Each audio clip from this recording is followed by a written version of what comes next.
1770 সাল বাংলা ক্যালেন্ডার অনুযায়ী 1176 বঙ্গাব্দ। আজকের এই শস্য শ্যামলা বাংলা তখন ছিল এক হাহাকারের নাম। চারিদিকে শুধু মৃতদেহের স্তূপ, না খেতে পাওয়া মানুষের আর্তনাদ আর জনশূন্য হাজার হাজার গ্রাম। বাংলার মোট জনসংখ্যার 1/3 অর্থাৎ প্রায় 1 কোটি মানুষ স্রেফ না খেয়ে মারা গিয়েছিল। ইতিহাসে একে আমরা জানি 76-এর মন্বন্তর নামে। কিন্তু কেন হয়েছিল এই ভয়াবহ দুর্ভিক্ষ? এটি কি কেবলই প্রকৃতির খেয়াল ছিল, নাকি এর পেছনে ছিল মানুষের তৈরি কোনো সুগভীর ষড়যন্ত্র?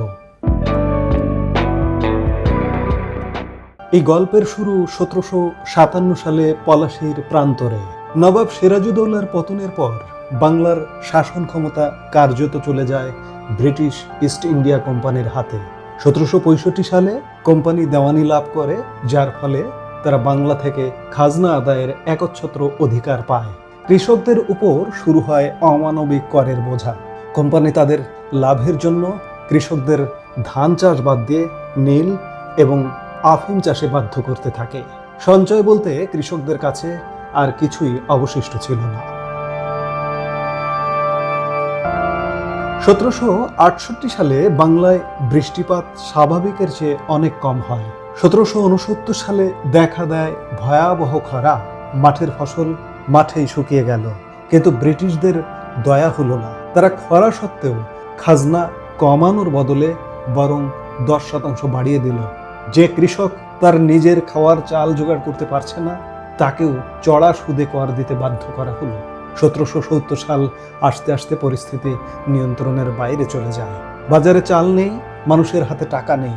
ইতিহাসবিদদের মতে তখন মানুষ এতটাই নিরুপায় হয়ে পড়েছিল যে তারা গাছের ছাল, লতাপাতা, এমনকি মৃত পশুর মাংস পর্যন্ত খেতে শুরু করে। বঙ্কিমচন্দ্র চট্টোপাধ্যায়ের আনন্দমঠ উপন্যাসে এই ভয়াবহ চিত্র পাওয়া যায়।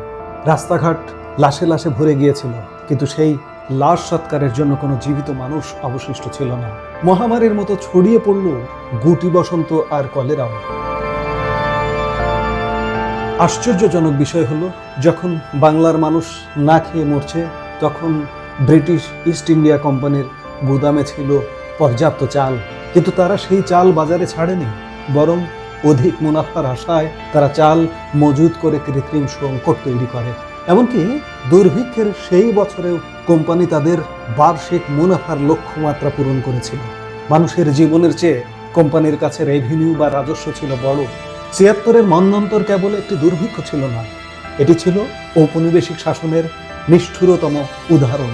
এই বিপর্যয় বাংলার সমাজ ব্যবস্থা, অর্থনীতি এবং মানুষের মনস্তত্ত্ব চিরতরে বদলে দিয়েছিল। কোটি মানুষের সেই দীর্ঘশ্বাস আজও ইতিহাসের পাতায় কান পাতলে শোনা যায়। আমরা যেন ভুলে না যাই, আমাদের এই উর্বর মাটির নিচে মিশে আছে সেই 1 কোটি অভুক্ত মানুষের হাহাকার। ইতিহাসের এই কালো অধ্যায় আমাদের মনে করিয়ে দেয় সুশাসনের অভাব আর লোভ কিভাবে একটি সমৃদ্ধ সভ্যতাকে ধ্বংস করে দিতে পারে।